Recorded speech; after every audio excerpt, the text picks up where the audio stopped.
Voilà, merci beaucoup.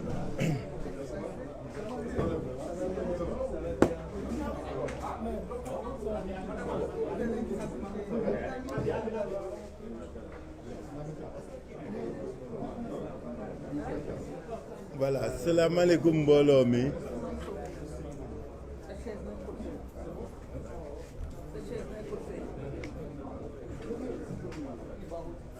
Salaamaaleykum mbooloo mi. ñoo ngi sant ak gërëm ñëpp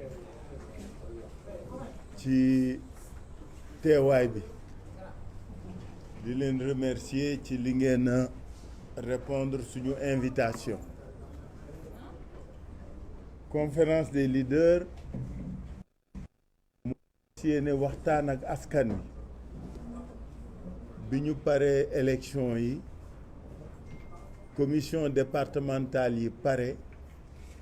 commission nationale nekk à mi-parcours ñu bëgg waxtaan ak askan wi pour yëgal leen li nga xam ni moo xew ak fi ñu jëm ak nan lañ fa nar jëme ñuy dellu santaat yàlla bu baax julli ci yonent bi sallallahu alayhi wa sallam gërëm sénégalaises yi ak sénégalais yi nekk Sénégal ak yi nekk diaspora parce que li ñëpp mën a seetlu te nangu ko mooy que ni ci élection yi sénégalais yi génn nañu voter massivement génn nañu voter clairement en faveur des patriotes, des citoyens, des Sénégalaises et des Sénégalais yi nga xam ni ñoo bëggal liggéeyal askan wi ñoo bëgg liggéey ak askan wi loolu c'est indéniable. Je crois que li ñëpp seetlu mooy bi ñu dooreeg léegi suñuy wax bariwul le camp d'en face parle beaucoup ñoo doon bàkku ñoo doon tëggu ñoo fi nekk di justifié wu mais fii ñu toll tey ci processus bi dafa laaj ñu jàkkaarloog askan wi wax leen fan lañu toll ci liggéey bi parce que nag bi ñu mujjee wax keroog dañ leen wax li nga xam ni moo doon projection yi ak perspective de résultat askan wépp d'accord au niveau de l'opinion, au niveau de la presse nationale et internationale ñëpp xam ni gouvernement Benno Bokk Yaakaar moom il vit ses dernières heures parce que ñëpp d'accord nañ ni gagné nañ leen su ngeen fàttalikoo yéen ñi doon seetaan organe de presse yi ngeen yor yéen ña ngeen jëkkoon invité discours yi ngeen doon dégg xamoon ngeen nan la mel wax ju sedd wax ju dal ay baat yu lox looloo fa amoon parce que loolooy dëgg depuis 2 jours ñu assister ci ay manipulation ak proclamation yoo xam ni dañu bëgg askanu Sénégal ak askanu bitim réew xam ne lii raam jëm ca ñag ba du jur jàmm. ñu bëgg nag wax ko bala ñu ñuy reprocher ni wax xamuñu ko woon parce que sàcc ak fraude yi nga xam ni moom mooy raam du fi sotti. jéem a ëpp kees duñ ko nangu, jéem a sàcc suñu victoire duñ ko nangu. moo tax ñu jël waxtu wii tey ci guddi jàmmaarloog askanu Sénégal ci bitim réew ak ci biir réew pour wax leen ne su fekkee li ngeen voté rek la ñu ngi sant yàlla, xam nañ ni ñoo gañe ci ndimbalam ak ci kàttanam. mais li fas yéene nangu yàlla nag baaxee ñu mu may ñu xare xam-xam ne xam nañu luy élection, xam nañu réew mi nan lay voté, xam nañu réew mi ñi fay voté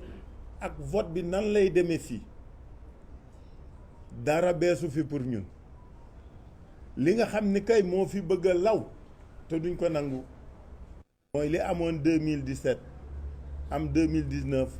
am 2021 bëgg a am 2022 addu kalpe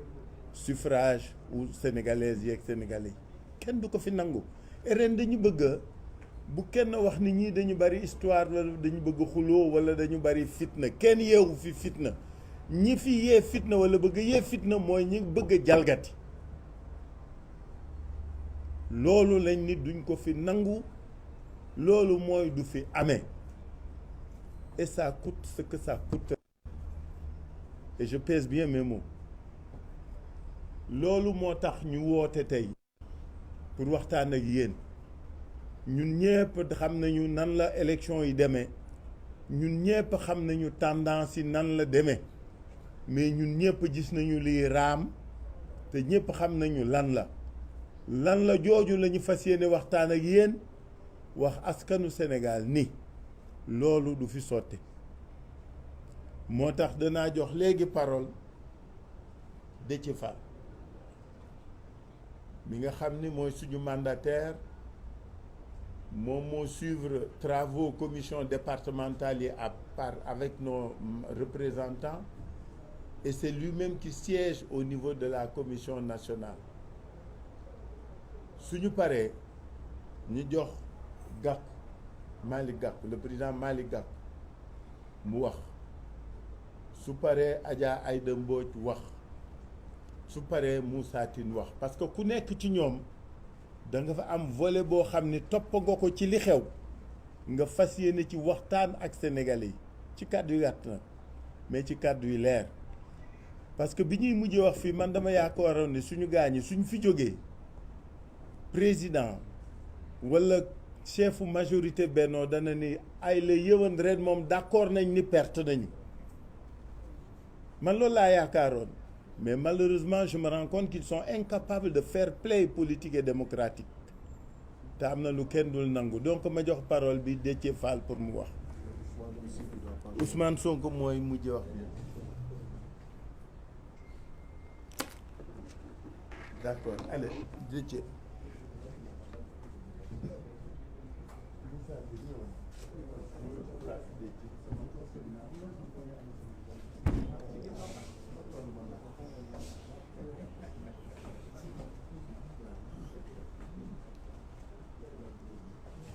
asalaamaaleykum.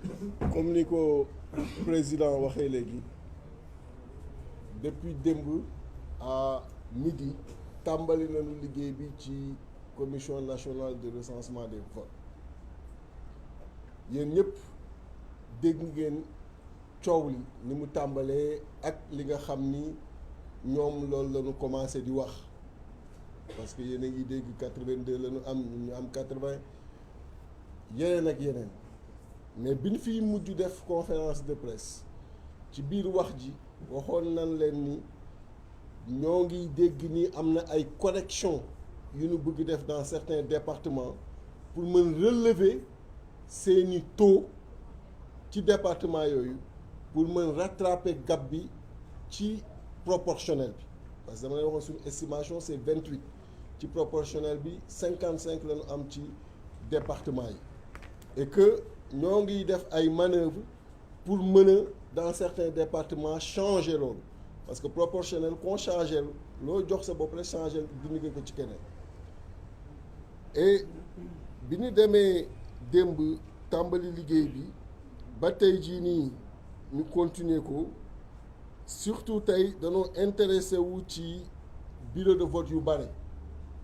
gis ngeen ñu ni Podor ay 91 000 voix lañ fa am Matam ay 65 000 voix là où l'opposition ñu jox leen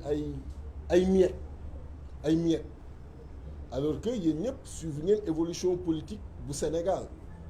gis ngeen rien que Ousmane en 2019 dans ces zones-là am na nga xam ne am na fa plus de 16%. waxuma coalition intercoalition bi nga bëgg leen jox beaucoup moins que ça xam nga loolu mënul sax jàll ci xel moo tax on s'est intéressé particulièrement ci 4 départements yi muy Podor di Ranérou di Matam di Kanel et yiñ fa gis dafa yéeme parce que ay écart yu extraordinaire nga fay gis da ngay gis ñu jox benn bureau de vote 250 jël wàllu 3 jox Yewwi Askan Wi 4 xam ngeen ni loolu mënul ne mais comme ñun li ñuy wax dañ koy bëgg toujours teg ci li nga xam ni suba daanu mën taxaw jàkkaarloo encore ak sénégalais yi mën leen kawan moo tax bi ñu duggee ci biir kees yi danoo jël bu nekk ñu relever irrégularité bi ban type la wax également ban bureau de vote la ban lieu de vote la ak ban commune la d'ailleurs benn instant sax bëggoon nañu photo ko pour bu ñu ñëwee mën ko présenter mais ci lañu président bu commission nationale bi ni photo mënu ko mënul permettre photographie mënul permettre photocopie et que à la limite on peut consulter comme on veut def suñuy remarque mais du ko mën a permettre et li ma ko tontu ci loolu mooy ce qu'on est en train de faire amul lu fi confidentiel c'est des documents publics déjà parce que ay PV la nga xam ni mi ngi ci bureau yi mi ngi ñu taf fépp amul lu fi confidentiel et que tey jii nii comme on est en travaux pour la régularité et la transparence des élections war nañu mën permettre yi ñu gis Sénégalais yi gisandoo ko ak ñun à travers des photocopies ou des photographies bu ko defee ñu mën ko wane et y a rien qui doit être caché à ce niveau-là et que bu fekkee ni il maintient sa décision à côté de sa décision qui partira au Conseil constitutionnel qu'il mette mon observation qui est qu'on est contre sa décision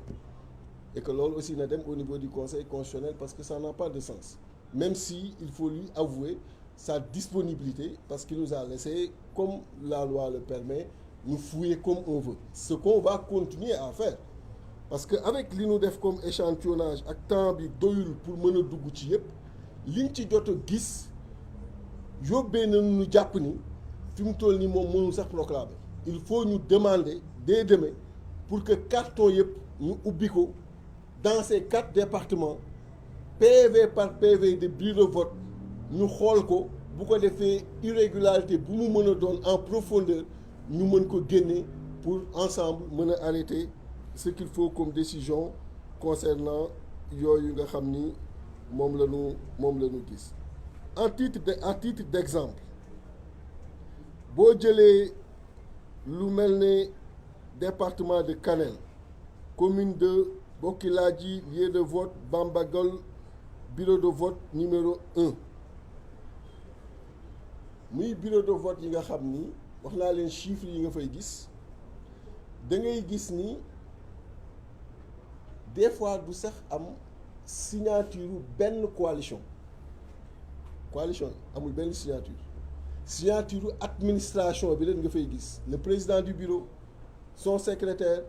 son assesseur le secrétaire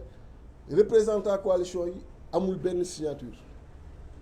kooku di benn catégorie après dinaa leen liiral yëpp deuxième catégorie bi gën a grave mooy ay bureau de vote yi nga xam ni amul sax signature administration bi amul signature représentant wu coalition yi c'est-à-dire que PV la bi nga xam ni mi ngi ci biir enveloppe bi sans aucune signature aucune même l'administration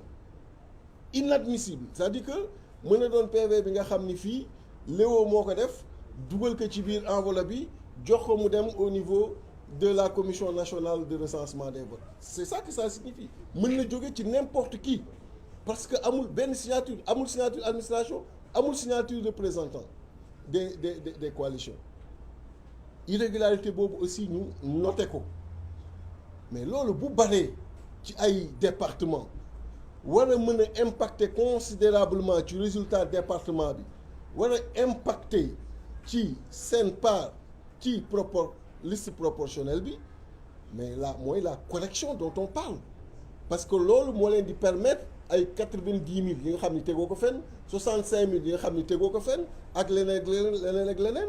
nga ni j'ai plus de 120 000 130 000 yu ma jël voix yu ma tegul fenn c'est ça qui te donne 2 députés de plus sur la proportionnelle et qui diminue 2 députés de la proportionnelle pour l'intercoalition Yewwi Wallu. Donc c'est cet exercice-là. Et j'ai lu un bureau de vote tout à l'heure, mais je vais vous lire yi ñu gis yëpp yi nga xam ni ci type d'irrégularité yooyu nga ci noté.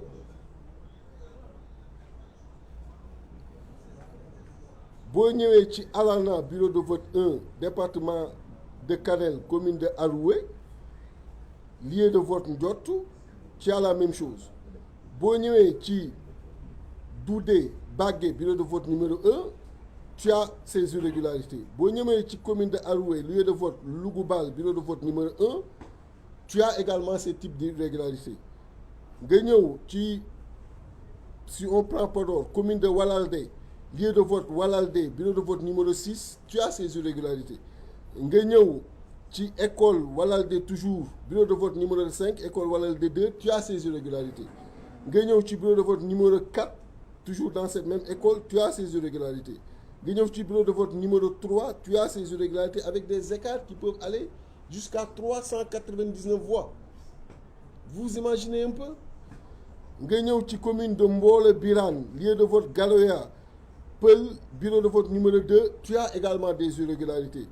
nga ñëw ci bureau de vote numéro 3 dans le même lieu de vote tu as également ces irrégularités bureau de vote numéro 2 tu as également ces irrégularités ainsi de suite le bureau de vote numéro 8 de la commune de Galoya Toucouleur tu as également ces irrégularités le bureau de vote numéro 1 commune de Mbolo Birane Tilamol Diabanabé tu as également ces irrégularités commune Mbolo Birane lieu de vote Tilouki bureau de vote numéro 1 tu as également des irrégularités Doumgalao tu as également des irrégularités sur Seralbé bureau de vote numéro 2 il y en a vraiment énormément ça peut me prendre toute la soirée à vous lister ces irrégularités-là et c'est pas exhaustif parce que vous savez que carton yi fees na daanaka salle bi bu fekkee dama leen bëggoon dajale ñoom ñëpp dans ces départements-là et mënoo di leen ubbi benn par benn mais ku gis lii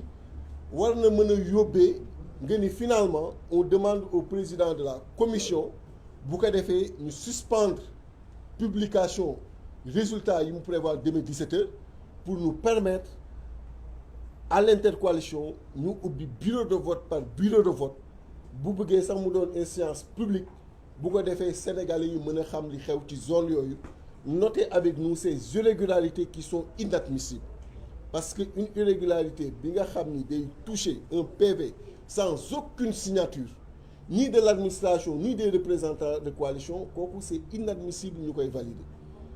li nga xam ni administration rek moo signé amul aucune coalition c'est inadmissible ñu koy signé moo tax tout à l'heure il a confirmé un chiffre parce que ñun dañoo tàmm di leen wax li nga xam ni du dañ on ne joue pas avec les chiffres bi ñu toogee fii à la dernière conférence de presse dañu leen sur les résultats que nous avons au moment où on vous parle ci département yi on est à 55 là où eux ils sont à 57 c'est ce que je vous avais dit ici bi ñuy quitté léegi bi mu defee décompte yi ci ku nekk département ya nga gagné ak la nga fa jël il a confirmé que Yewwi à 39 et Wallu à 16, ça fait exactement pour l'intercoalition 55. Vous voyez que ce chiffre-là, il n'a pas bougé. Et c'est à partir de ce chiffre et des projections, il m'a dit 28. Et ce sont ces 28-là à partir de Podor, de Matam, de Kanel, de Ranérou, avec ces scores qu'ils ont sortis et qui sont sur les PV départementaux. C'est à travers ces 4 départements qu'ils sont en train de faire la correction. Parce que le chiffre ils donnent un nombre de députés sur la proportionnelle qu'ils vont s'attribuer pour nous les arracher. Ces députés-là. C'est ça. Montar, comme noté dans les irrégularités, ce sont ces irrégularités qui font qu'à Podor, il y a 91 000, qui font qu'à Matam, il y a 65 000. Est-ce qu'il y a lieu de proclamer ku nekk ci proportionnel bi ñaata nga am moo tax bi ñu demee ba foofu ñu ni que mënu koo wax léegi proportionnel bi. Tu nous as confirmé sur les listes majoritaires parce qu'on ne badine pas avec les chiffres, mais ces irrégularités que nous avons notées, si elles doivent être traitées, elles vont impacter nécessairement sur la proportionnelle. Donc la proportionnelle ne peut être lue qu'après traitement de ces irrégularités. Et la profondeur de ces irrégularités va impacter en profondeur sur la répartition ci liste nationale bi. Et voilà. Mais demain, Inch'Allah, on va demander que nous ubbi carton yep, ubbi bureau de vote yep. Bu ko defee jël temps chaque bureau de vote bu bëggee mu doon sax séance publique ñu taxaw si ku nekk gis la nga ca gis luñ ciy valider ñu valider ko avant que muy dem au niveau du Conseil constitutionnel. Parce que ñoom ils ont la possibilité de supprimer des bureaux de vote, mais ils n'ont pas la possibilité de supprimer un scrutin dans un département ou bien de reprendre le vote. Ça, c'est de la compétence du Conseil constitutionnel. Donc voilà en résumé li nga xam ni moom lañ fa liggéey ak lañ fa gis lan fa wax ak li nga xam ni moom lañ fa nar a continuer parce que Sénégalais yi mënuñu mobiliser voter pour ñun ba pare par d'autres voies tey jii Macky Sall bëgg que récupérer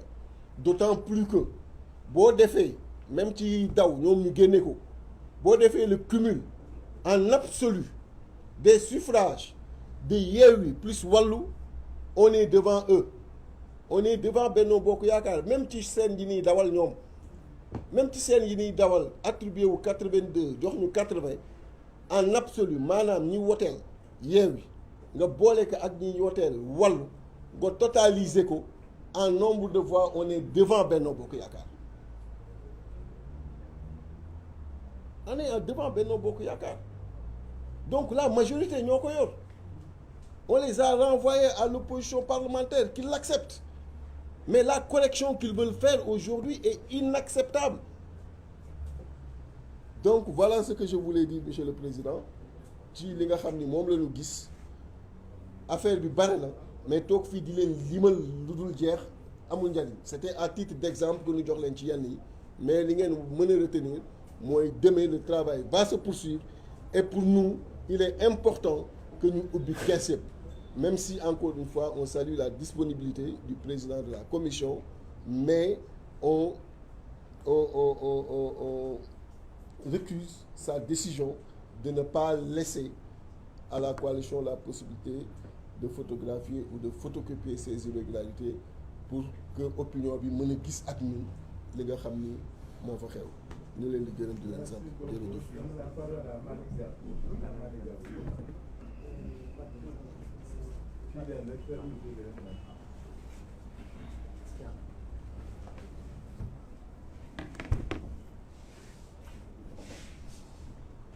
Merci. Je voudrais à mon tour vous remercier. Le monde entier sait parfaitement qu'à travers les élections législatives du 31 juillet 2022, que le pouvoir du président Macky Sall a perdu la majorité électorale au Sénégal. Cela est manifeste. Cela est concret et cela traduit la volonté fortement exprimée du peuple sénégalais de mettre en exergue les jalons du changement à travers l'intercoalition Yewwi Wallu. Le peuple sénégalais, mû par la défense intrinsèque de ses intérêts supérieurs, mais également pour faire dessiner à notre pays les contours d'une démocratie réelle, à même de générer les conditions de satisfaction de la demande et des besoins des populations pour un développement harmonieux, mais également pour l'intégrité, la souveraineté et des perspectives de rayonnement économique et social de notre nation. Le peuple sénégalais a donné la majorité à l'intercoalition Yewwi Wallu pour redresser ce pays, pour sauver le Sénégal et pour faire amorcer à notre pays un grand virage vers son développement, vers la démocratie et l'expression des libertés. Mais cela est clair et cela est déterminant. C'est la raison pour laquelle l'intercoalition Yewwi Wallu ne peut en aucune manière accepter l'inacceptable. Et l'inacceptable, non acceptable, c'est la volonté manifeste du président Macky Sall et de son gouvernement de confisquer la volonté populaire. Cela, nous ne l'accepterons pas et cela ne passera pas. Notre mandataire national, le président Déthié Fall, vient de le dire, c'est à travers un patchwork de mécanismes aussi alambiqués les uns les autres et par le truchement de falsification de procès-verbaux que le pouvoir et le gouvernement veulent s'y prendre. Mais cela ne passera pas. Personne ne confisquera la volonté populaire et nous allons mettre en exergue tout ce qu'il faudra à cet égard pour faire obstacle à cette entreprise totalement en porte-à-faux avec les intérêts du Sénégal et la volonté populaire fortement exprimée le 31 juillet dernier. Je voudrais à cet égard remercier le peuple sénégalais, remercier les Sénégalais d'ici et d'ailleurs, remercier particulièrement les Sénégalais de la diaspora qui se sont mobilisés pour fortifier cette majorité indiscutable pour l'intercoalition Yewwi Wallu pour le changement. maa ngi leen di nuyu di leen gërëm di wax ne li nga xam ne nii moo fi xew le 31 juillet dafa leer nañ li mu leere mooy sénégalais yi ñi nekk ci biir réew mi ak ñi nekk ci bitim réew ñëpp a taxaw ndaxte dañoo sonn dañoo lot dañoo bëgg changement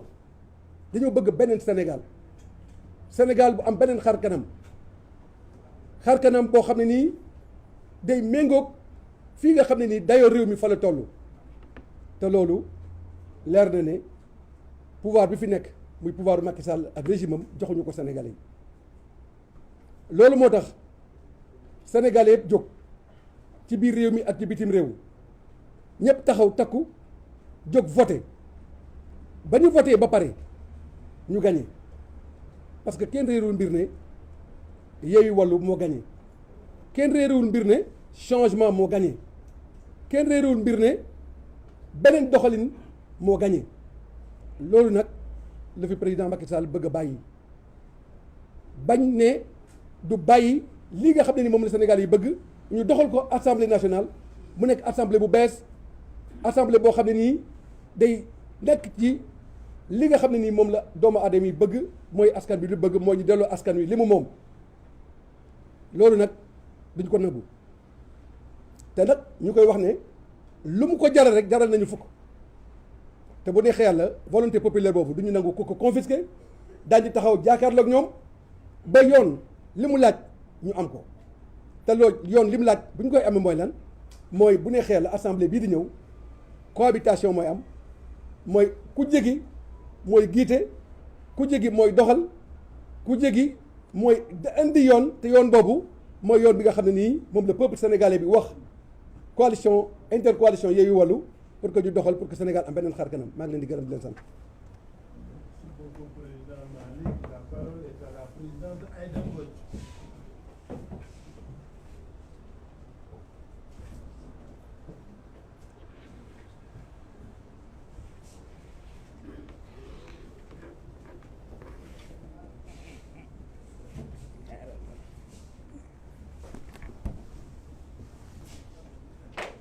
Je vous remercie, Monsieur le Président.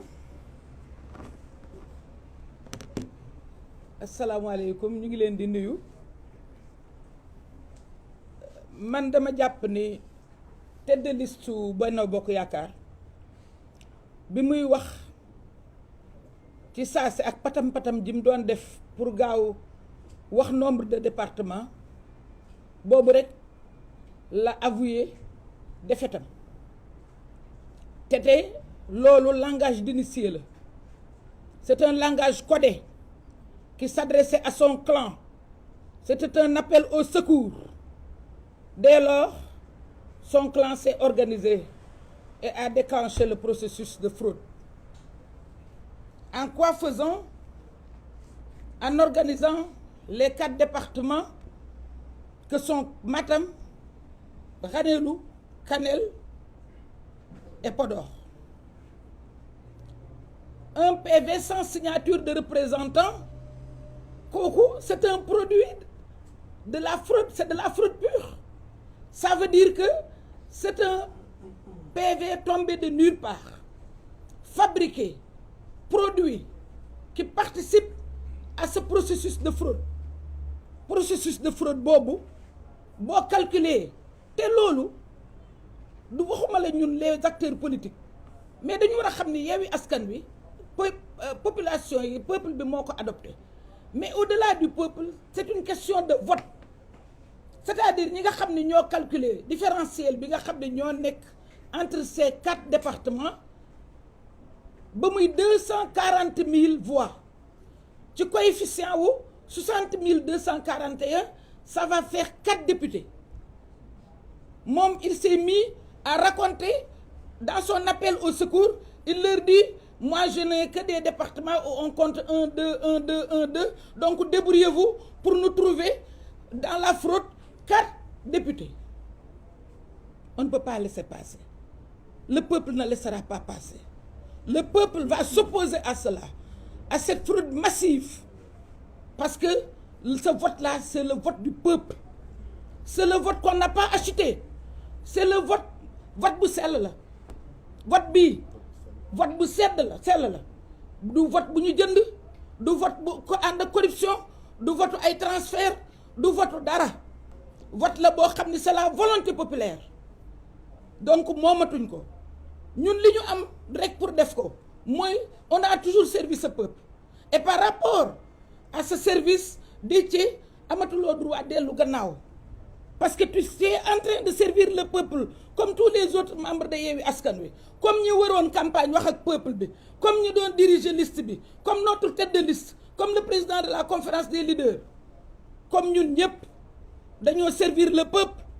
permettre au peuple de s'exprimer de façon claire permettre au peuple de dire à Macky Sall doy na permettre au peuple de dire à Macky Sall sonn nañu permettre au peuple de dire à Macky Sall que nous sommes souverains, nous sommes autonomes, nous avons le droit de dire oui, nous avons le droit de dire non. Donc nous rendons hommage à ce peuple. Et justement, par rapport au respect à ce peuple, nous occultons la réponse du clan de la tête de liste. Que son clan réponde, c'est une affaire là. Mais nous l'avons baillé 240 000 voix. C'est trop. Et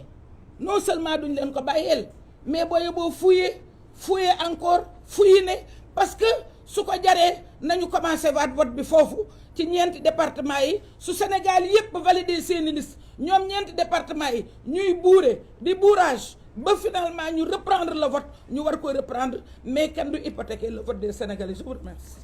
Merci beaucoup, Aïda. chose, non?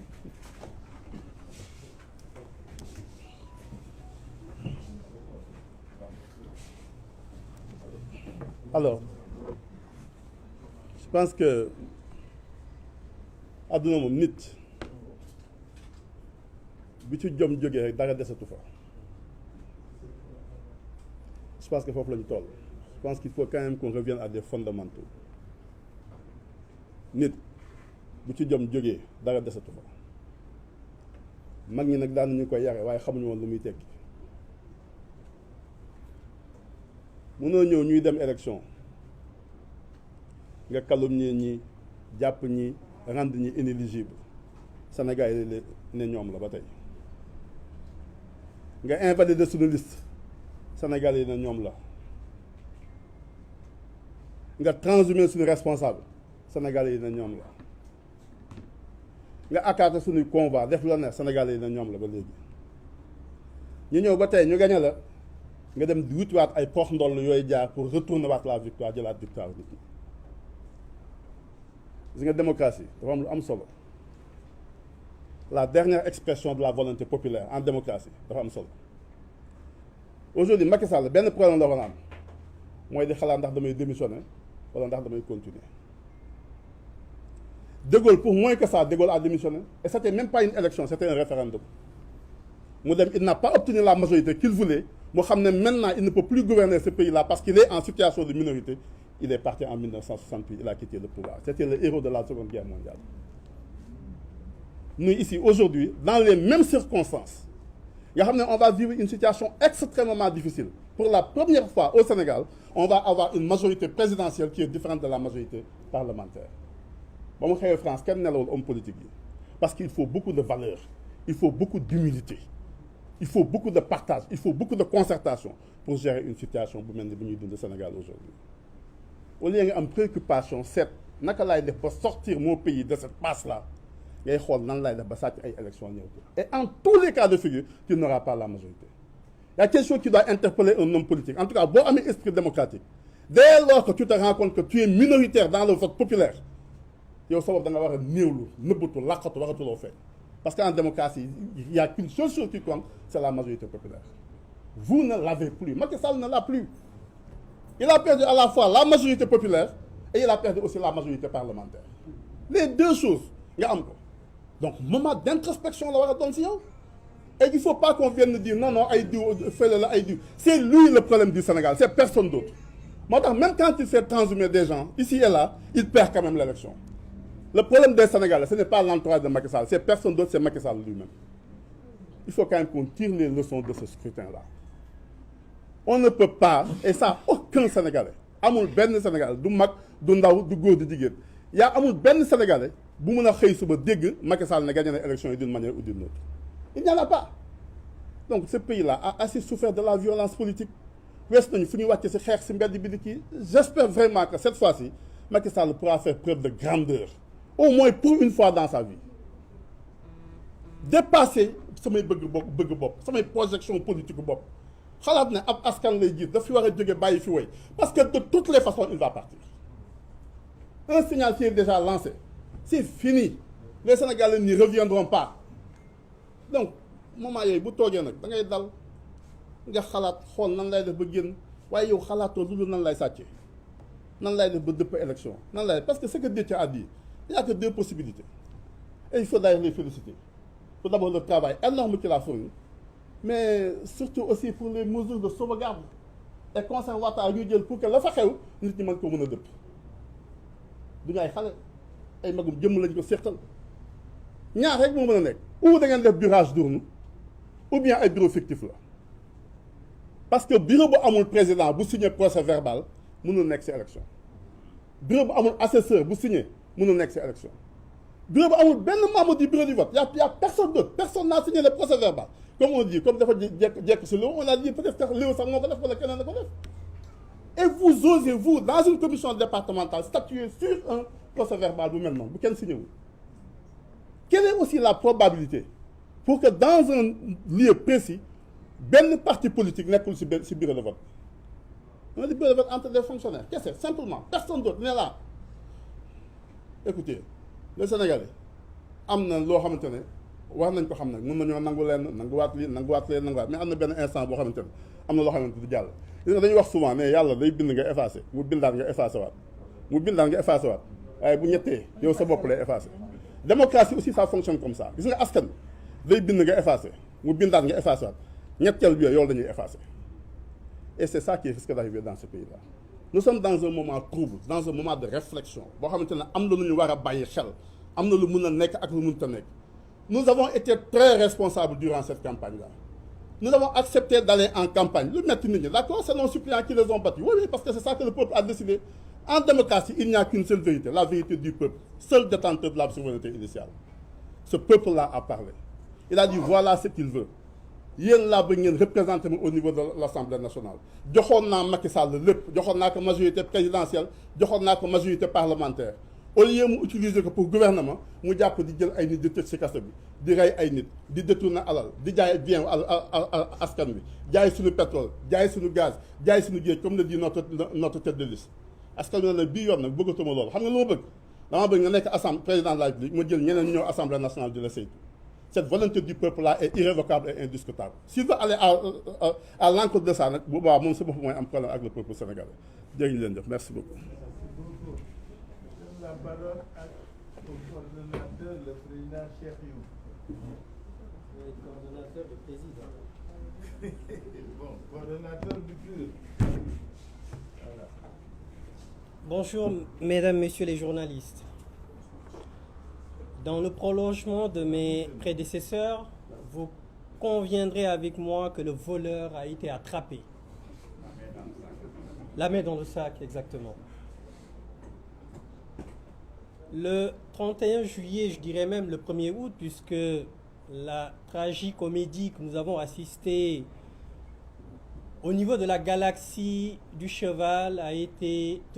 jouée le 1er août. Lors de cet épisode, l'auteur principal, en l'occurrence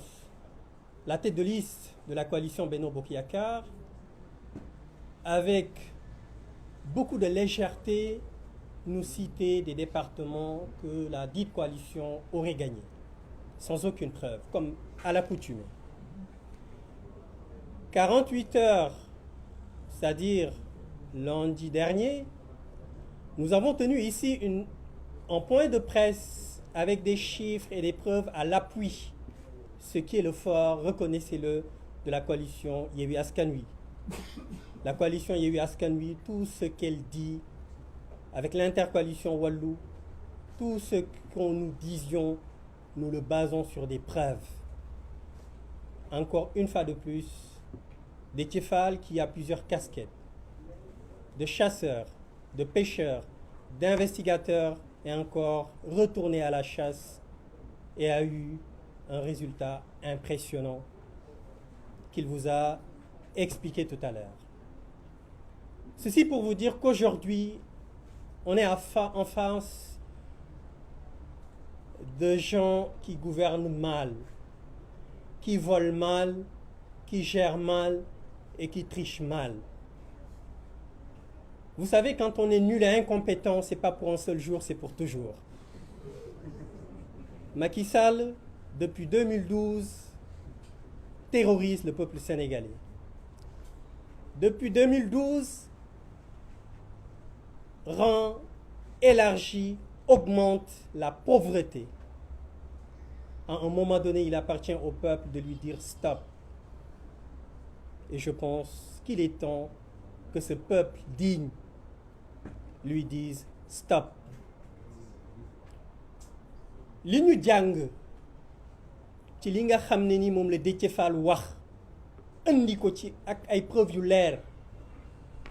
mooy li nga xam ne moom le président Ousmane Sonko di wax te ñu bëri di ko ŋàññi moo di fonctionnaires yi bëri na ci ñoo xamante ne nii seen liggéey defuñu ko bëri na ci ñoo xamante ne nii seen liggéey suba ba ngoon mooy ñu taal dëkk bi. Comment pouvez-vous imaginer un bureau de vote où il n'y a même pas les représentants de l'État, de la coalition Benno Bokk Yakaar? Ce qui voudrait dire que dans ces bureaux de vote, l'administration, les fonctionnaires qui étaient dans ces bureaux de vote-là ont reçu des commandes qu'ils ont exécutées froidement. Ils ont créé des procès-verbaux qu'ils ont signés eux-mêmes et pensant que l'intercoalition Yewwi Askan Wi Wallu était des bras cassés, pensant qu'ils n'allaient absolument rien vérifier, ils pensaient que ça allait passer comme lettre à la poste. Mais malheureusement, ils ignorent profondément que la coalition Yewwi Askan Wi, l'intercoalition Yewwi Wallu, ce sont des gens responsables, qui ont une certaine rigueur et qui vont jusqu'au bout du travail. Et c'est la raison pour laquelle je disais tantôt que ce sont des gens qui trichent mal. S'ils étaient vraiment des gens conscients, responsables, ils auraient ne serait-ce que ce forfait, essayer de le maquiller d'une certaine façon. Mais incompétents qu'ils sont, ils n'ont pas eu cette sagesse de le faire. moo tax li may wax askan wi lay waxal ñëw nañ ci investiture yi Macky Sall ak ñi mu àndal ne seen liste suñu liste titulaire yu Yewwi Askan Wi du jàll ñu xeex def lu ne am ñu ñaan ñun ñu xam dans notre profonde conviction que ni même suñu ay suppléants danañ leen tëj ñu ne leen léegi danañu wàcce ci terrain bi ànd ak suñu ay suppléants ñu taxaw wan leen ne le bëggu leen ñu bokk waaye suñu ay suppléants danañ leen tëj puisque Sénégalais yi bëggatuñ leen ñu ngeen gis li xew ci campagne bi moom laa doon wax barke démb fu ñu génn ñëpp ànd ak ñun ñoom fu ñu génn ñu leen di yuuxoo ñu ñëw ci élection bi sénégalais yëpp ànd ak ñun votel intercoalition Yewwi Wallu waaw sénégalais yi nga xamante ne ni constitution moo leen jox droit bi nga xamante ne ni dañu leen wax ne leen bu jamono jotee ci benn diir mën ngeen exprimer wu ngeen changer ñi leen di représenter Assemblée nationale ñu jël droit boobu exercer ko ba ñu ko exercer ci seen choix ñu jiital l'intercoalition Yewwi Wallu wan ne Macky Sall bëggatuñ la doyal nañ ci yow demal Macky Sall nag ne leen yéen askanu Sénégal bëggatu leen ma doyal ngeen ci man waaye duma dem fi lay toog askan wi wax ko ne ko juróomi at yi passé danga ñoo indil assemblée nationale boo xamante ne nii kenn xamul li muy nirool seen spécialité moo nekkoon lan kàcc seen spécialité moo nekkoon lan tuumaal gor seen spécialité moo nekkoon lan trafic de faux billets seen spécialité moo nekkoon lan trafic de passeport rax ci dolli ñu nekk benn automate boo xam ne nii da nga koy bës rek mu def li nga bëgg ba tax na ci loolu la Macky Sall bëgg ak nguuram jàllaleel mbirum góor jigéen ñu ngi leen koy wax booba taay du ay caaxaan mbirum góor jigéen boo leen seetloo ci campagne bi kenn ci ñoom ñemewu ci àddu kenn ci ñoom ñemewu ci àddu mouvement bi leen seeti woon nu ñu tuddati sàmm seeni jikko seeti nañ leen ñu nanguwuñ si ñëpp charte bi ak ñeneen loolu lan lay misaal moo di moom li mu bëgg moo di fii ak i fan mu tegaat assemblée générale assemblée nationale boo xamante ne nii en plus ci li ma leen wax sànq mooy kàcc tuumal trafic de faux billets trafic de passeport jàllale mbirum góor jigéen dana nëppal ba njaay mi ñu jaay pasar bi ñu pasare suñu ay ressources naturelles ñu mën ko wéyal loolu mooy li am moo tax nag askanu Sénégal wax nañ leen lundi ne leen li ñu mën ñun coalition Yewwi Askan Wi ak l'intercoalition Yewwi Wallu bëriwuñu mutuñu sax donte ñun ñëpp dañu bokk ci ay parti ak ay organisation li ñu mën mooy lan sécuriser vote bi sécuriser les procès-verbaux waaye victoire bi yéen a ko moom boobu victoire ñun rek mënuñ ko défendre ñun rek mënuñ ko préserver yéen askanu Sénégal yéen a ko mën a préserver bu leen ko defulee Macky Sall li yàlla sutural li leen yàlla sutural ci wàllu ressources naturelles la ca des as tuut dana ko jaay ba mu jeex takk vous n'aurez que vos yeux à pleurer. mbirum góor jigéen est-ce que xam ngeen lu gën a tax mbirum góor jigéen nar fi ñu bëgg ko fi saxal parce que gis ngeen occidentaux yi dañu jàpp ni fii ak at yi ñuy jëm ci kanam population Afrique de façon générale danañu am benn développement exponentiel boo xamante ne nii doole bi yëpp Afrique lay nekk et pour ñu mën a tënk jeunesse boobu pour ñu mën a noot jeunesse boobu il faut ñu def ba jeunesse boobu majeure partie yi nekk ay góor jigéen ba góor jigéen yooyu ay lobby la yu nekk Occident donc Occident dana jëlaat amaat la main ci jeunesse su Afrique donc loolu moo tax ñuy wax suñu yaay yi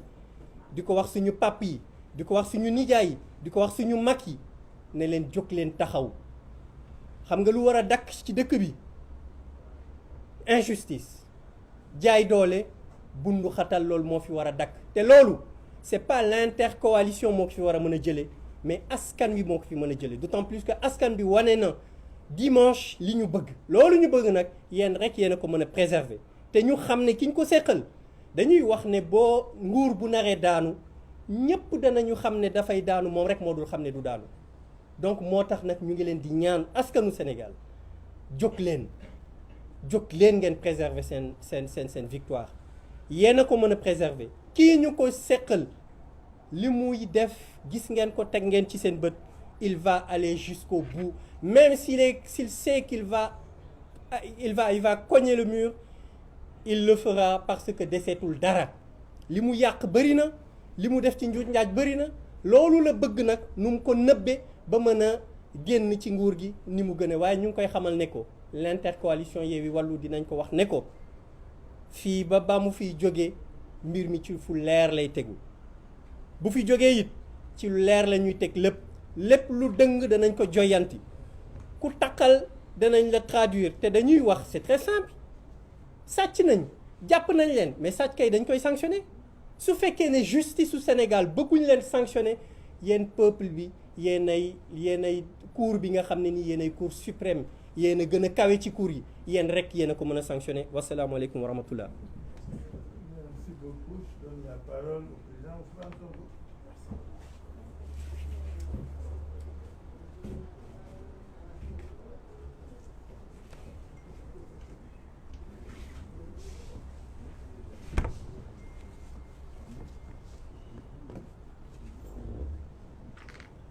mbokk yi asalaamaaleykum ñu essayé tënk ci quelques kàddu rek li ñu war a wax ci situation bi ñuy dund di doore sama kàddu ci jaajëfal askanu Sénégal delluwaat jaajëfal askanu Sénégal ndax ñun waa Yewwi Askan Wi mënuñoo sant ak gërëm lu doy askanu Sénégal ndax dañoo jóge ci campagne électorale muy ñaareelu campagne électorale bu Yewwi Askan Wi ci lu toftalu ci lu diggante juróom-benni weer lu mu gën a gudd defe naa juróom-benni weer la ñu dem ci anam yoo xam ne ñoo ngi doon jàmmaarloog ñoo xam ne ay milliards ci xaalisu réew mi dugal nañ ko ci campagne bi ñu dem ci daanaka loxoy neen defe naa seeni mbokk seeni naataango journalistes yi àndoon ak ñun gis nañu jafe-jafe yu ñu doon dund ak ñun waaye ànd ak loolu yépp fépp fu ñu jaar askan wi réserver ñu ab perte boo xam ne kawe na woon suñu njort lool te yéen ñëpp Sénégal yëpp ak àdduna yëpp gis ko nit ñi doon génn doon ay junni nit di ñu xaar ci naaj bi di ñu xaar ci taw bi di ñu xaar léeg-léeg ba ay 2 heures du matin loolu ku mu doyul dara dootu la doy ñun mënuñoo remercier lu doy askanu Sénégal waaye di leen wax rek ni yaakaar gi ñu am ci ñun ba tax ñu wane loolu lépp ci cofeel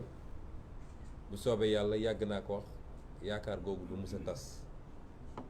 lépp lu ñu yaakaar ci ñun nañu xam ni suñu ngor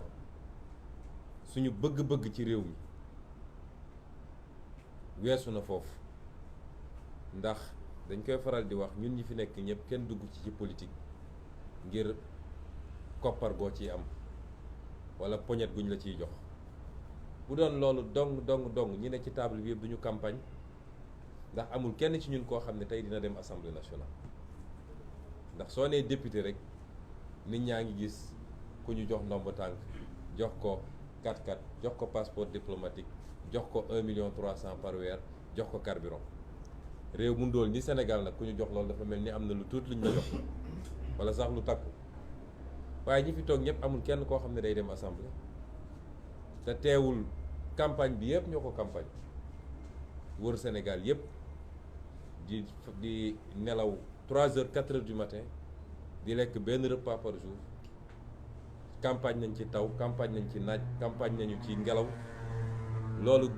cofeel gi ñu am ci Sénégal ak yéene gi ñu am ci Sénégal moo tax ñu def ko kon ñu gàcce gàllama askanu Sénégal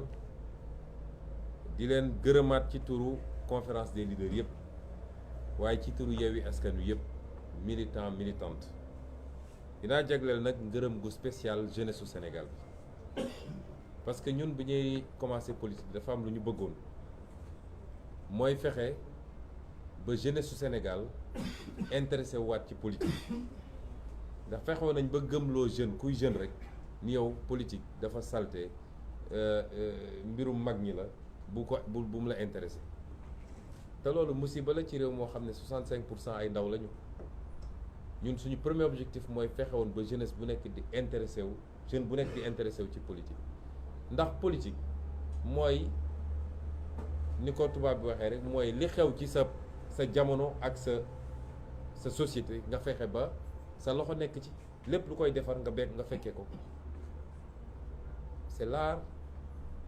de gérer la société loolu mooy politique liñ leen mësa woon yëpp du politique ndax nit ñi sàcc alal réew mi jënd ay militants loolu du politique dige loo dul def loolu yëpp du politique moo tax ñun Yewwi Askan Wi ànd ak askan wi ci boppam contrat moral bi ñu bëgg a séq ak askan wi mooy fexe ba defaraat politique ndax yonent yi sax dañoo politique su politique bonoon yonent du politique ndax yonent samp na état nekk président de la république loolu mooy politique mooy defar société bi mais li ñu leen di won nii di politique de balaa may dee ñu naan diw c'est un génie politique parce que mën naa wax lu dul dëgg mën naa naxaate mën naa sàcc alal réew mi mën naa sàcc ay élection ñu ne waa ji de c'est un génie politique ay nit di ko bind sax naan génie politique déedéet génie politique mooy fexe ba buñ la wóoloo ba dénk la nga liggéey ba askan wi gis boppam ci liggéey bi nit ñi am liggéey nit ñi faju nit ñi di lekk correctement ak yeneen loolu mooy génie politique boo gisee américains yi jël seeni présidents ay mag yi ay Lincoln ay truc di leen teg fu sori parce que ñooñu dañoo def loo xam ne ba léegi ñoom ñi gis jeexital bi ci liggéey bi waaye njuuj njaaj rek ñu naan waa ji moo ay ci politique waa ji politicien la ñun de suñuy doom ak suñuy sët dañoo bëgg ñu am beneen image ci politicien mooy kuy defar ku bëgg réewam gëm réewam jiital intérêt réewam ci lépp loolu mooy politique. kon contrat moral boobu ñu seq ak askan wi moo andi lii ñu am ci élection bi ndax élection bi gagné nañu loolu du lu ñuy laam-laame c'est-à-dire même configuration actuelle bi ñu nekk rek wane ni élection bi gagné nañ ko ñii ñu jàmmaar lool 2017 127 députés la ñu amoon ci 165 yi 127 députés su ma koy xayma ci wolof mooy téeméer ak ñaar fukk ak juróom ñaar ci téeméer ci soo dajalee député yëpp téeméer ak juróom benn fukk ak juróom ñoom loolu la ñu amoon. ñenn ñi nga xam ne duggoon nañu assemblée ci beneen anam ne ay indépendant lañu di rocceeku benn di dem di leen fekki ba daanaka bi mandat bi di jeex nii gëm naa ni waroon nañu mat ñoom 140 députés soo seetee non inscrits yi demoon fekki leen kenn xam mu toll. donc ku yoroon lu toll noonu ci assemblée bi ñu génn tey ngay xeex naan am naa 82 wala aw ma ko ndax pour am majorité 83 nga war a am kon élection bi ñàkk nañ ko ba noppi ak lu munti am. kon ñun ñi ngi sant yàlla gërëm askanu Sénégal ndax bi ñuy sumb élection bi kenn jàppaloon ni dina demee noonu d'autant que nag li gën a yéeme ci mbir mi mooy équipe B moo leen duma remplaçant moo leen duma ndax ba tey ji Sénégalais yu bëri soo leen ne kan tête de liste bi officielle bi ñu bëri xamuñu ko équipe B moo leen duma kon équipe A bu compétiroon fu ñu jëm loolu moo doy waar ci mbir mi. ñun ñu ngi dellu sant yàlla bu baax di wax nag ni défaite bi mënoon na gën a garaaw ci ñoom bu dul woon yenn yi nga xam ne am na bokk na ci intercoalition Yewwi Wallu dox na bu baax nag waaye desoon na tuuti ñenn ñu ko comprendre ndax soo jëlee fu mel ni Louga ñi sànnil carte Wallu bu ñu juumuloon ba sànnil ko Yewwi ñun ñoo gagné Louga avec plus de 2000 voix d'écart. noonu la amee ci Mbour noonu la amee ci Bounkiling nga xam ne ñoom waa Yewwi suñu juumul woon dem voteel Wallu ni ñu ko waroon defee ñoom ñi ngi am écartu 700 voix te ñi voteel Yewwi foofu te waroon voteel Wallu 900 lañu kon bu amuloon incompréhension yooyu ci ñenn ñi tey fii ñu toog di wax sax naan est-ce que majorité am na wala déet kenn du ko wax kon ñoom daanuwuñu dañu xalangu bay mbërëgu loolu moo am. kon lan moo tax sénégalais yi votel Yewwi ak Wallu ak lan moo tax ñu sanctionné leen loolu dafa baax ñu rappeler ko parce que vote bu nekk dafa war a am explication de vote dañu war a xam li tax lii am néew ma damaa nekk ci boppu sénégalais bu nekk waaye ñun pendant 14 jours wër nañu Sénégal dafa am discours bu ñu tenir Sénégal discours boobu dafa am première partie déconstruire et deuxième partie proposer lan la ñu déconstruire mooy fàttali nañu sénégalais yi Macky Sall depuis fukki at ak benn mi ngi ci bopp Sénégal lan mooy bilan Macky Sall bu ñu mën a teg mooy dóore tëje complot pour liquider des gens joxe ay instructions ñu rey ay nit ci ay manifestations lan mooy bilan Macky Sall mooy yàq justice bi yaxeet ba tey amul benn sénégalais bu naw justice su Sénégal lan mooy bilan Macky Sall mooy dund gi cher na ba sénégalais yi fi mu ne nii sonn nañu sonn goo xam ne kenn mënu koo wax du doon jar fukk tey mu ngay jar ñaar fukk wala ñaar fukk ak juróom lan mooy bilan sénégalais Macky Sall du moins mooy faju jafe na ci réew mi faju jafe na ci réew mi non seulement cher na mais jafe na ci réew mi lan mooy bilan sénégalais Macky Sall du moins mooy njàng mi sooxe na ci anam goo xam ne mara d'Italie lan mooy bilan Macky Sall mooy liggéey amul ci réew mi rawatina ndaw ñi chômage endémique ñiy génn chaque année ci marché du travail moins d'un dixième ñoom ñoo mën a am insertion pour am liggéey ñi ci des ñëpp suñu dawalul Jakarta ña nga toog ci grand place yi lan mooy bilan Macky Sall mooy li ñu yàlla wërsëgale ci ay ressources ay richesses nga xam ne moom la ñu waroon nag jàpp ndax yàlla bu la tàccoo comme ni ñu koy waxee nga sàggan ba keneen ñëw fecc ko yàlla jox ñu pétrole jox ñu gaz jox ñu zircon jox ñu phosphate jox ñu géej goo xam ne lu tey nga gis Macky Sall jël yépp jaay ko tubaab yi ba tey jii ay 10% la ñu am en termes de part ba pare ci répartition production yi lañ cey am lu néew la mënoon naa ko ne di lim waaye lii lenn rek la waaye li ci gën a garaaw mooy lan mooy bilan Macky Sall mooy li la première richesse du Sénégal parce que première richesse du Sénégal du or du zircon du pétrole du gaz ay réew am nañ ko avant ñu fii biir Afrique te tey Sénégal leen gën a avancé lan mooy différence bi mooy jàmm ji ñu am paix sociale ak cohésion sociale kenn mu si waxu xeet kenn mosu fee waxu diine kenn mosu fee féewale ay région ñetti président jaar nañ fi balaa Macky Sall kenn mosul dégg débat yooyu léegi la ñuy doog a dégg débat yooyu kon loolu mooy bilan Macky Sall te noonu lañ ko présenté Sénégalais yi loolu lañ ne il faut mu dañ fi lan la ñu teg à la place et ñu ne leen woon nag loolu mën nañ ko dooree assemblée nationale du moom mooy gouverner waaye cër bu am solo bi mu am mooy voter loi ndax loi te loi nag mooy société ku fi nekk ci presse loi moo ne lii mooy code bi nii la ñuy amee licence nii nga war a defee lii mooy cahier de charge bi loi mooy wax naka la ñuy dawalee oto ci tali bi loi mooy wax ni sàcc baaxul ku ko def ñu teg la lii loi mooy wax ni pour am carte d'identité sénégalaise fii nga koy jaar waaw suñu nee loi boobu fii lañ koy voté kan moo mën a ne foofu amul solo cim réew. ñaareel bi mooy assemblée nationale mooy voté budget bi te budget nag wax dëgg yàlla suñu nee 6 000 milliards nga am cim réew ñu ne budget bi moo koy tasaare lan mooy dem ci njàng lan mooy dem ci paj lan mooy dem ci napp gi lan mooy dem ci mbay mi lan mooy dem ci emploi ak yeneen kooku nga ne cër boobu du cër bu am solo cim réew. ñu ne lan mooy rôlu assemblée nationale encore ñu ne assemblée nationale mooy caytu nu ñu yoree réew mi contrôler action gouvernement kon loolu dañ ma bëgg wax ni loolu amul solo cim réew. ñu ne lan mooy rôle assemblée nationale ñu ne rôle de représentation mooy député mooy dugg ci askan wi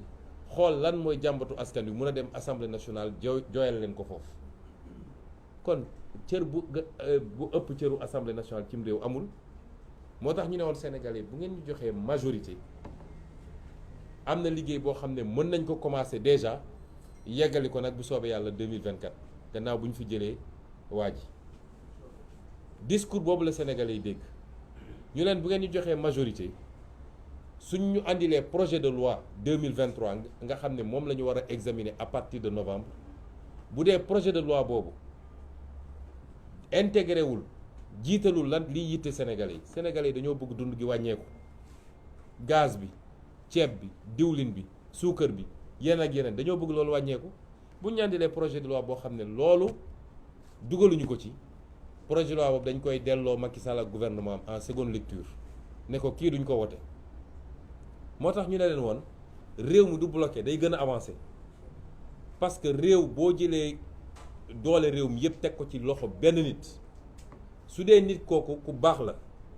ku yeewu la ku bëgg réew mi la mën na ko jëriñ mu liggéey bu baax mais bu dee safaan ba la te ñun dañoo gëm ni loolu moom la ñu nekk ak président Macky Sall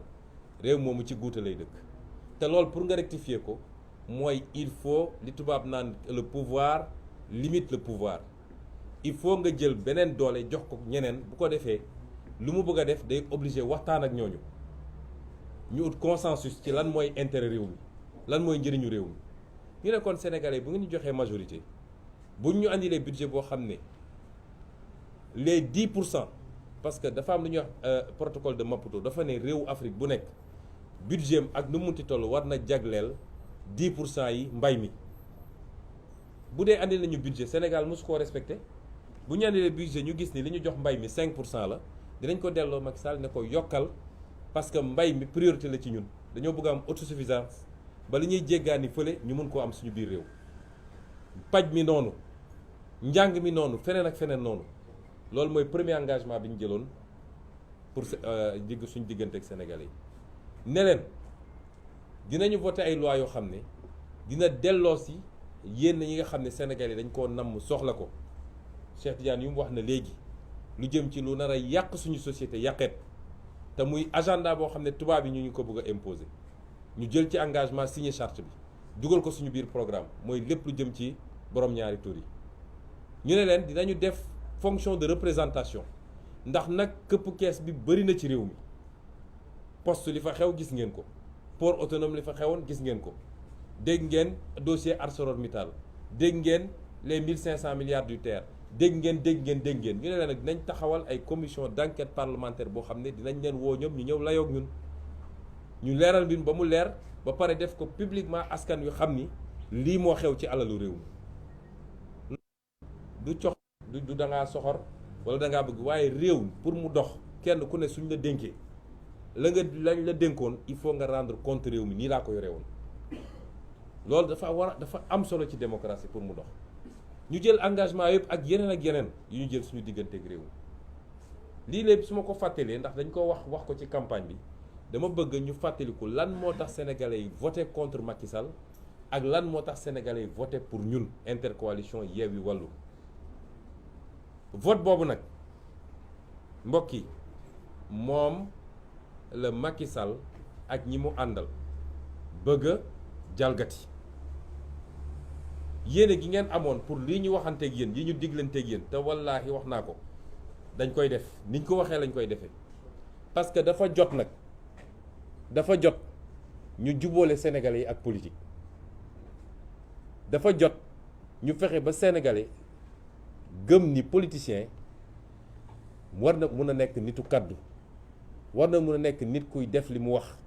war na mën a nekk nit koo xam ne réew mi rek moo ko ñor waaye duggul ngir alal li sénégalais yi sanctionné mooy benn type politicien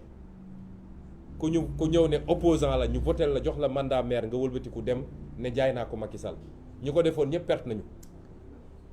bureau bi ñu voté sax dañ koo perte sénégalais yi dañoo am seen fulla kenn gënu leen yeewu loolu nag dafa jot ñu woon sénégalais yi ni loolu jeex na ci réew mi loolu la Macky Sall bëgg a confisquer moo tax duñ ko nangu te bugguñu xalaatuñuy sénégalais dinañ ko nangu fi mu ko bëgg a jaare Déthié Fall leeral na ko mooy li muy def fële ci Fuuta ñeenti département Podor Kanel Matam ak Ranérou foofu la ko bëgg a def ndax ma bëgg a leeral benn mbir nag mbir mi du affaire u nett ku bandum nañu bàyyi wax yooyu waa Fuuta bu leen neexoo ñu voté 100% Macky Sall am nañu sañ-sañ bi ñun du gañe nañu Casamance gañe nañu Ndakaaru gañe nañu feneen ak feneen kenn ku ne am nga sañ-sañu voté neex homme politique day am base Sine mu ngay voté Macky Sall boobu ba léegi Saloum mu ngay voté Macky Sall boobu ba léegi Casamance mu ngay voté Yewwi Bawol ma ngay voté Wallu ak Yewwi problème kon buñ fi wax ay waxu nett ku bandum wala yu demee noonu ku ko wax tooñ nga nit ñi mais la yéeme ci mbir mi mooy waa Fuuta voté lu ñu Macky Sall léegi fépp foo xam ne vote bi jaar na yoon mooy administration signé na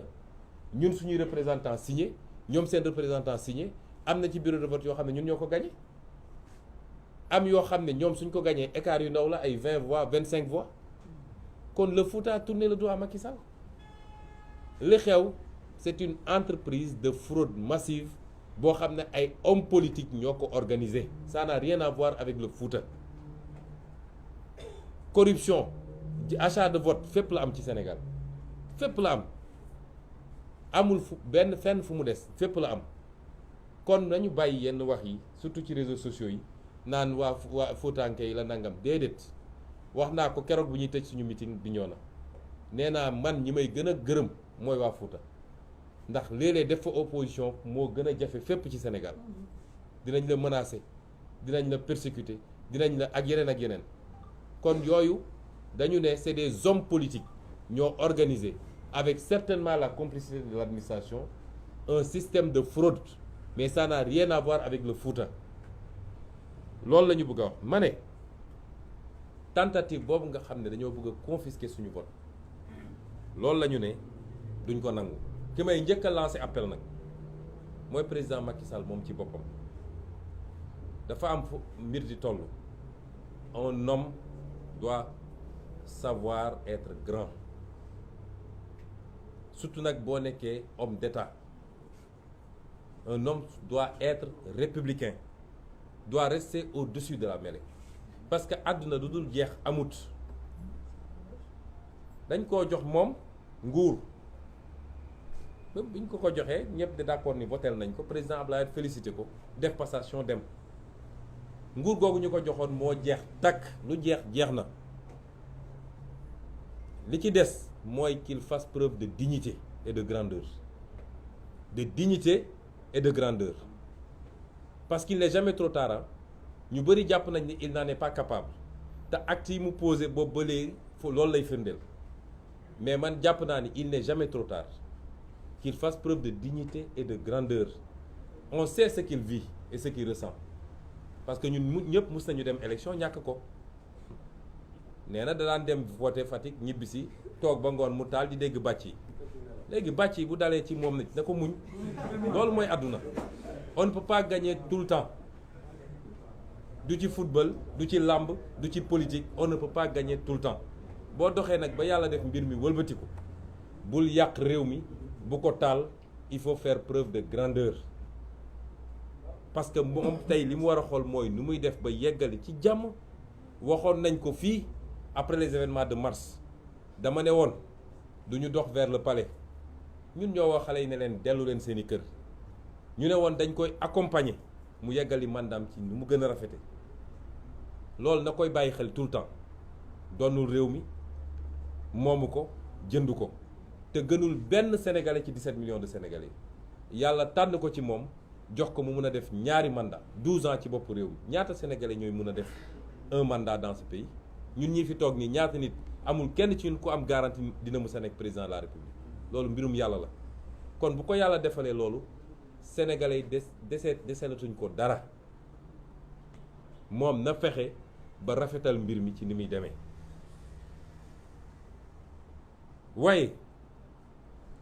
ci loolu muy defit ñuy wax waa justice sénégalaise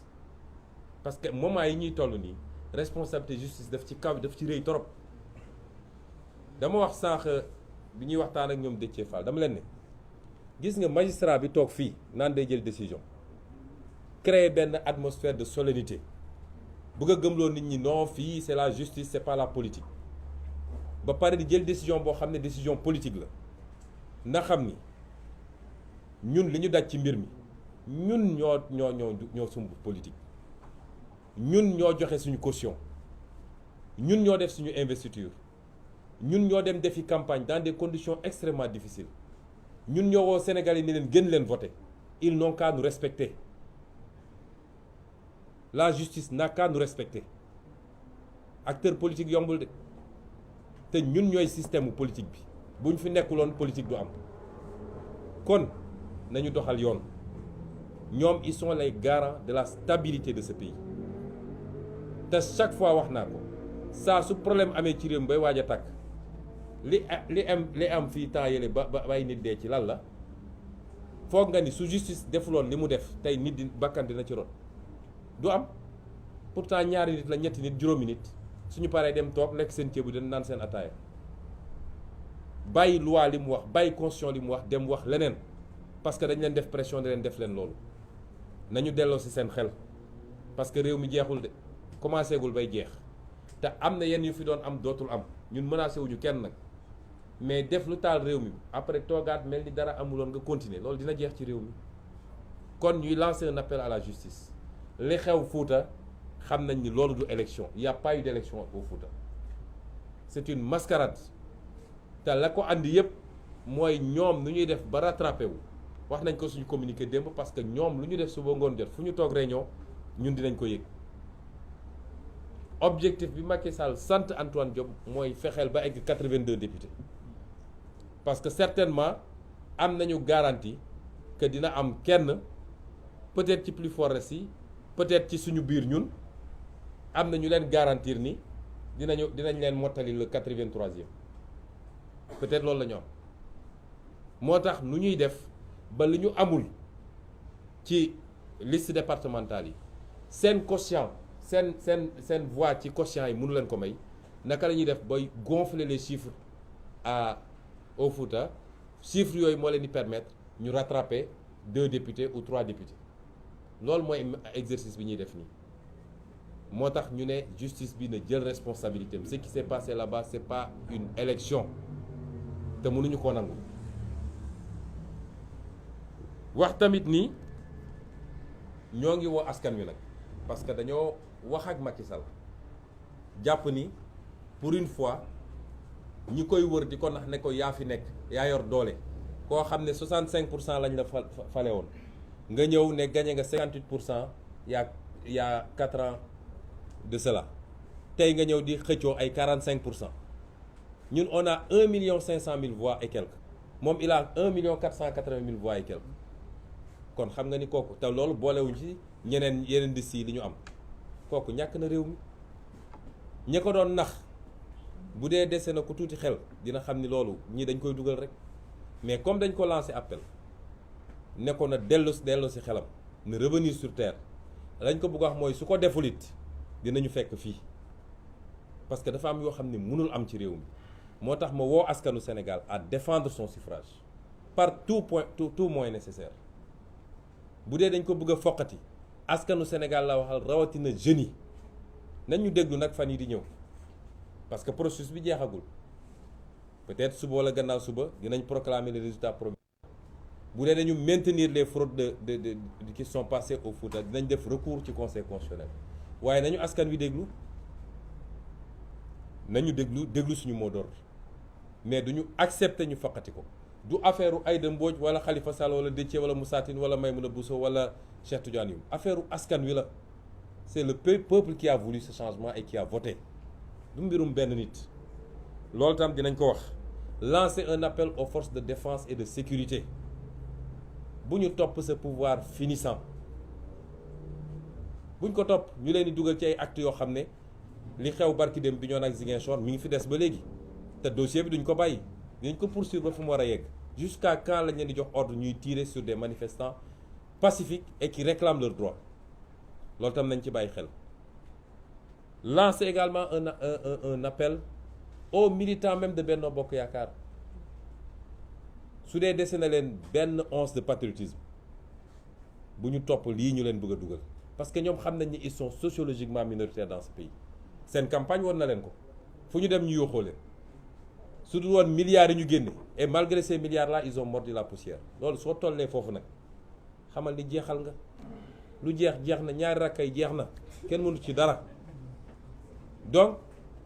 lii la ñu bëggoon wax ci lu gàtt di gërëm askan wi yëpp di delluwaat gërëm askan wi yëpp Sénégal réewu jàmm la jàmm lañ fi bëgg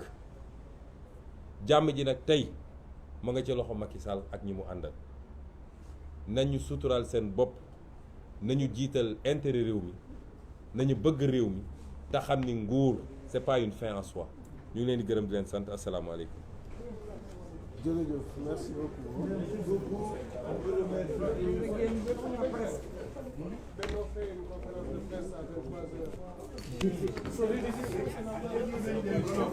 C'est l'opposition maintenant. Pouvoir détecter